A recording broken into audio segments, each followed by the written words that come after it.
दूसरा एग्जांपल जो secondary cell का है वो है निकल कैडमियम सेल।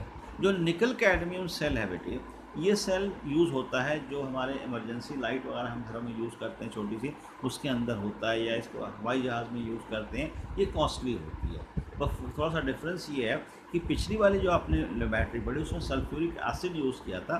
सल्फ्यूरिक एसिड क्या होता है, कई बार जैसे मान ली अगर बैटरी पलट जाती है तो उसमें से लीकेज हो जाती है, उस लीकेज की वजह से सल्फ्यूरिक एसिड डेंजरस है, इसलिए प्रॉब्लम आती है। इसमें ऐसा प्रॉब्लम नहीं आती, बट ये कॉस्टली बहुत ज़्यादा होने की वजह से नॉर्मल केस में इसका यूज़ नहीं करते हैं। अब निकल कैडमियम जो है, इसमें क्या है, इसमें एनोड कैडमियम का, कैथोड हाइड्रेटेड निकल ऑक्साइड, और निकल इसको यूज़ करते हैं एज अ कैथोड।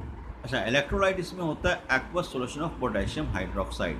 इलेक्ट्रोलाइट जो है इसके अंदर वो क्या है, aqueous solution of potassium hydroxides को यूज़ करते हैं as a electrolyte.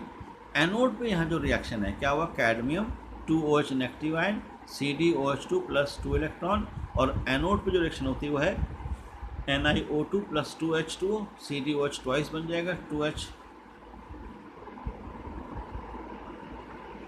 NiOH twice बन जाएगा 2OH नेगेटिव आयन, तो ये बन जाएगा देखिए CdNiO2 2H2O।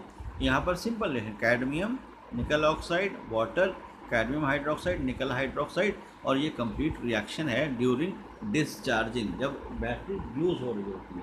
चार्जिंग के टाइम पर थोड़ा सा रिएक्शन रिवर्स होती है, चार्जिंग के टाइम पर बस उसी को आपने देखिए दोनों हाइड्रोक्साइड इधर ले लिया और जो रिएक्टेंट था उसको उधर ले गए, तो इस तरह से आप चार्जिंग रिचार्जिंग जो है वो करा सकते हैं किसी भी सेल की। तो ये था आपका 2 सेल। अब इसमें तीसरा सेल है फ्यूल सेल, बड़ा इंपॉर्टेंट सेल है फ्यूल सेल। फ्यूल सेल जो है इसको अभी बहुत ज़्यादा इसका कमर्शियल यूज़ नहीं हुआ है। फ्यूल सेल में कई सारे एग्जांपल है, बस हम यहाँ पर एग्जांपल ले रहे हैं, हाइड्रोजन ऑक्सीजन फ्यूल सेल, ये हमने यहाँ पर स्टडी करना है, NCERT में आपको यही है। इसकी ये कंस्ट्रक्शन है, ध्यान से देखिए। इसमें 3 कंपार्टमेंट हैं, 1, 2 एंड 3। इन 3 कंपार्टमेंट को 2 इलेक्ट्रोड से सेपरेट किया गया। जो पहला कंपार्टमेंट है इसमें हाइड्रोजन गैस इंसर्ट होती है, और ये एनोड ऑब्वियसली होगा, नेगेटिव चार्ज है। यहाँ पर इलेक्ट्रोलाइट है, इलेक्ट्रोलाइट इसमें यूज़ करते हैं एक्वस KOH का यूज़ करते हैं, और जो आपका इस तरह कंपार्टमेंट है यहाँ से ऑक्सीजन इंसर्ट कराते हैं फ्रॉम कैथोड, ठीक है। वाटर जो फॉर्म होता है उसको बाहर यहाँ से निकाल लेते हैं। तो ये रिएक्शन है, एनोड पर H2 2OH negative ion 2H2O plus 2 electron into 2, ये कैथोड पर क्या होगा, O2 plus 2H2O gives out 4 electron, plus 4 electron 4OH, और कंबाइन करने में बहुत simple equation 2H2 plus O2 gives out 2H2O, water form करना है, ये है रिएक्शन। अब देखिए इसका यूज़ क्यों है, इसका यूज़ इसलिए है बेटा कि इसमें कई सारे एडवांटेज है। एक तो ये पॉल्यूशन फ्री है, पॉल्यूशन क्रिएट नहीं करती। दूसरा, इसकी एफिशिएंसी बहुत ज़्यादा है। नॉर्मल सेल जो होते हैं उनकी एफिशिएंसी होती है 45% के आसपास, लेकिन इसकी 70% है, तो काफ़ी हाई होने का इसका यूज़ करते हैं। अब इसमें देखिए क्या है, ये चीज़ याद रखनी है, इसका फर्स्ट यूज़ हुआ था अपोलो स्पेस प्रोग्राम में।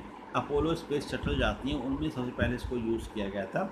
इसकी एफिशिएंसी जो है वो 70% के आसपास है, 70% होती है।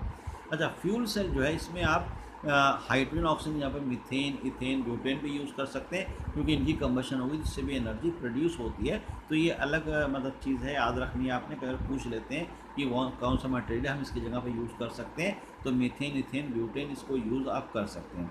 जो एफिशिएंसी होती है इस तरह के सेल की वो क्या होती है, delta G not upon delta H, ठीक है, इंटू 100। डेल्टा G क्या है, gives free energy, delta H enthalpy, और 100 से मल्टीप्लाई कर देंगे आ जाएगा। अब डेल्टा G की जगह पे आप -NF E0 सेल भी लिख सकते हैं, अगर आपको E0 सेल दिया है उससे भी मिल जाएगा आपको एफिशिएंसी। तो एफिशिएंसी जो है ये कैलकुलेट की जा सकती है किसकी, फ्यूल सेल की। उसके बाद बेटा इसमें एक छोटा सा टॉपिक है कोरोजन का। देखिए कोरोजन जो है ये होता है deterioration of metal by the application of moisture and air. इसकी वजह से डिटोरिएशन होती है, मतलब सिंपली बात करें, क्योंकि आप कोरोजन आपने वैसे पहले पढ़ा हुआ है छोटी क्लास में, 9th में था या 8th में। तो कोरोजन जो है उसी को नॉर्मली हम rusting in case of iron लिखते हैं। आयरन में रस्टिंग कहते हैं, अदरवाइज कोरोजन कहते हैं।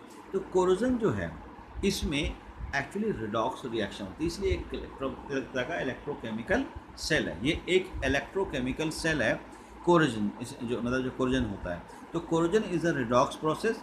इसमें मेटल हमेशा ऑक्सीडाइज होगा। जैसे मान लिया आयरन पे रस्टिंग होती है तो आयरन ऑक्सीडाइज होगा, ठीक है। अब यहाँ पर मैकेनिज्म ऑफ रस्टिंग क्योंकि क्वेश्चन आता है और इजी एग्जांपल इसलिए मेटल को आयरन को लेंगे।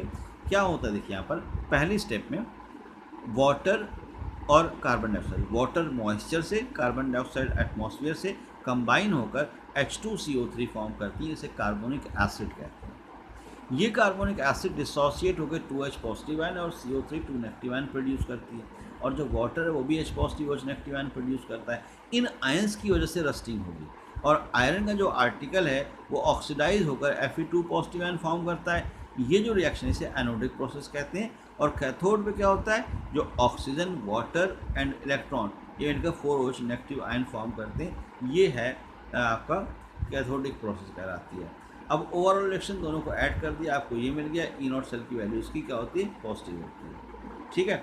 अब यहाँ से जो Fe2 पॉजिटिव मिला है वो O2 और H2 के साथ रिएक्ट होगा, तो Fe2O3 बनाएगा आयरन ऑक्साइड। आयरन ऑक्साइड के साथ वाटर को रिएक्ट कराएंगे तो Fe2O3.10H2O फॉर्म होगा।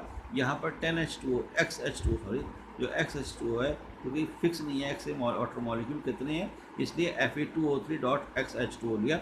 इसको ही रस्ट कहते हैं, इसको ही हम क्या कहते हैं बेटा, इसको रस्ट कहते हैं, Fe2O3.XH2O। अब ये जो आपका रस्टिंग है, रस्टिंग कई मायने में कई जगह पे रस्टिंग नुकसानदेह भी होता है। तो रस्टिंग को प्रिवेंट करने के लिए कई सारी प्रोसेस यूज़ की जाती हैं।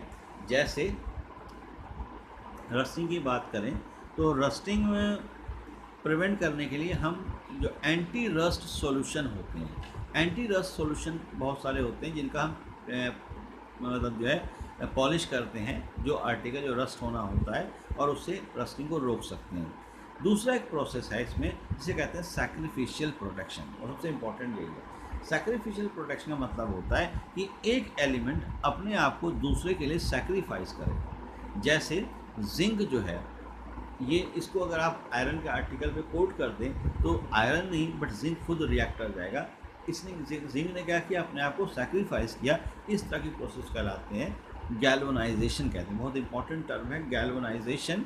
तो गैल्वनाइजेशन का मतलब होता है coating of zinc on the article of iron to prevent it from the rusting.